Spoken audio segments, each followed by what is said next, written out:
Oi, pessoal, espero que todos estejam bem. Cansei um pouquinho desse negócio de bom dia, boa tarde, boa noite. Então, espero que estejam todos bem.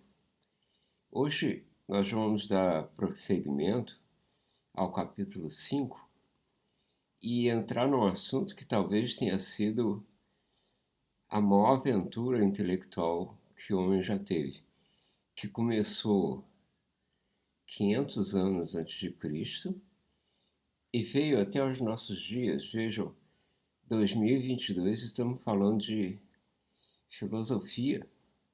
Isso é uma força, uma energia intrínseca muito grande. E a gente vai começar a falar isso. Hoje vamos falar lá algumas definições. E os próximos 2, 3 capítulos vão ser sobre a filosofia. Antes disso, eu queria mostrar duas coisas a vocês. Dois livros. O primeiro deles é o livro de ouro da mitologia, de Thomas Bulfinch. Esse é um livro antigo, eu acho que ele foi publicado em 1700, e de lá para cá ele vem sendo reeditado, e uma linguagem muito boa, muito gostosa, e ele apresenta uma série de mitos gregos que são importantes da gente conhecer. É um livro barato e vale a pena dar uma olhada nele.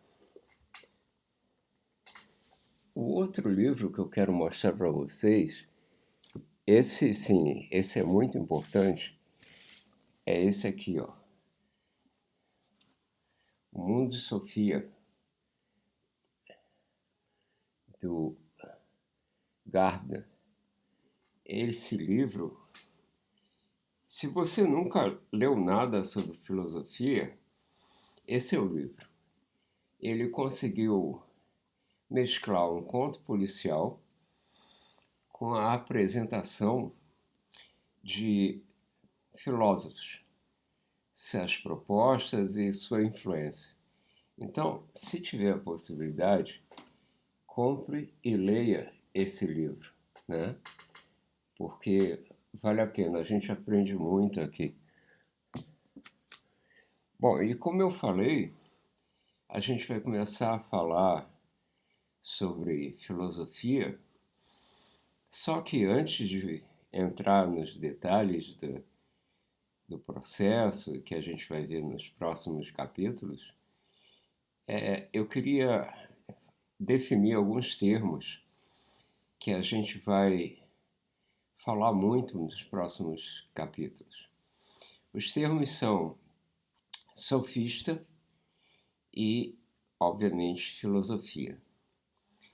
Sofista, bom, na Grécia Antiga, corações e mentes estavam sendo disputados por sofistas e também por filósofos.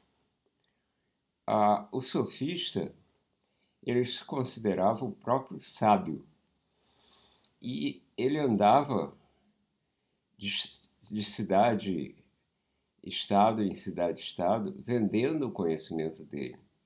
Mais uma vez quero chamar a atenção que naquela época não existia o país de Grécia. O que existiam eram cidades onde os cidadãos da cidade dedicavam uma atenção a essa cidade equivalente ao que seria hoje uma dedicação ao país. Então, esses sofistas, eles iam de cidade em cidade oferecendo o conhecimento deles, que obviamente era pago por uma módica quantia. Vou dar um exemplo. Uma das coisas que eles vendiam e que tinha grande sucesso é a retórica. O que é a retórica?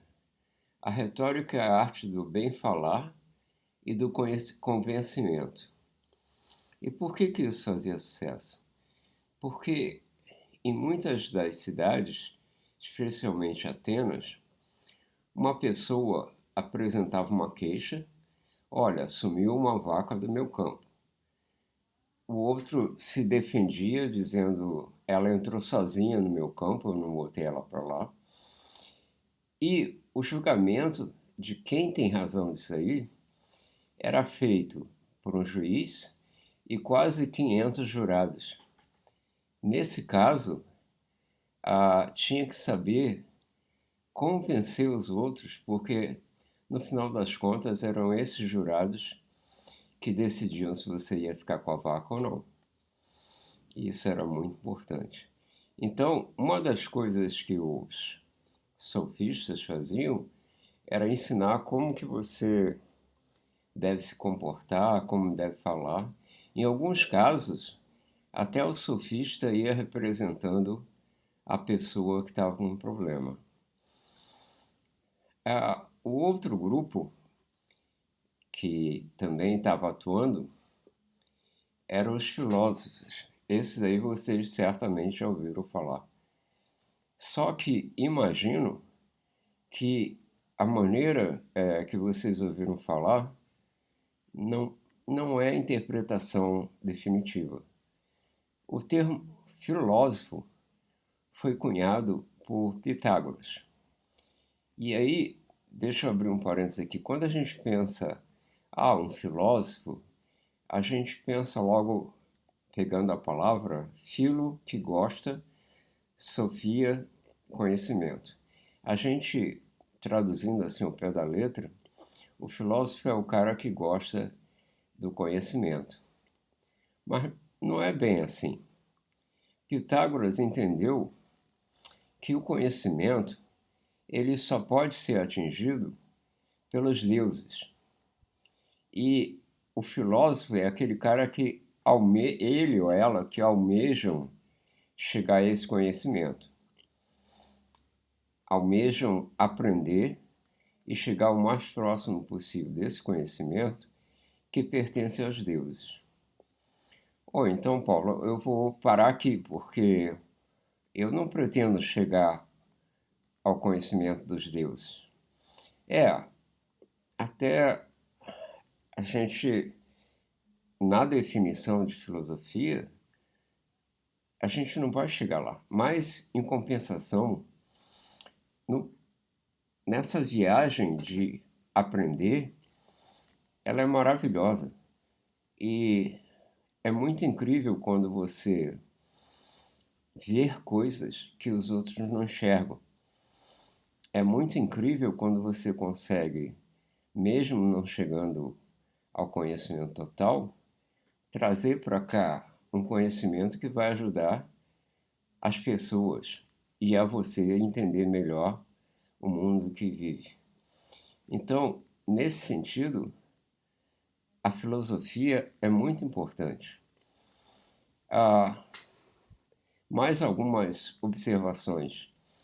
A nossa sociedade, ela tem a tendência do positivo. Só o que é positivo é que é bom. O que é negativo, deu errado, se envergonhe e joga fora. E não é bem assim. Na verdade, a gente anda muito mais pelo negativo do que pelo positivo. Tem um filósofo da ciência chamado Karl Popper, e ele dizia o seguinte: se o seu trabalho deu alguma coisa negativa, que ótimo, porque a gente já elimina esse falso conhecimento do conjunto de conhecimentos que a gente tem. Se ele deu positivo, é complicado, porque você nunca vai ter 100% de certeza de que ele é positivo, né? Então isso é uma coisa que deveria ser repensado, com muitas cervejas e um papo à noite. Mas o que é interessante é que esse termo cunhado por Pitágoras, ele traz um aspecto que a maioria de nós acaba não considerando, que é a humildade científica. Ah, os pesquisadores de renome, eles não estão interessados em dinheiro. Eles estão interessados, sim, em ser convidado para ser um speaker no próximo congresso, entrar numa sala e falar para um número X de pessoas que deveriam admirar o conhecimento que eles têm e que está compartilhando. Nada mais falso, nada mais sem sentido. Se a gente for pensar mesmo no, no conceito de filosofia, nós deveríamos ser os primeiros críticos do nosso trabalho, porque a gente sabe que aquilo ali pode ser um falso positivo. E isso não acontece com muita frequência. Na verdade, isso é algo que deveria ser treinado desde a escola inicial, passando pelos cursos de graduação, e as pessoas não ficarem tão animadas quando conseguem um bom resultado. Primeiro, o que é um bom resultado?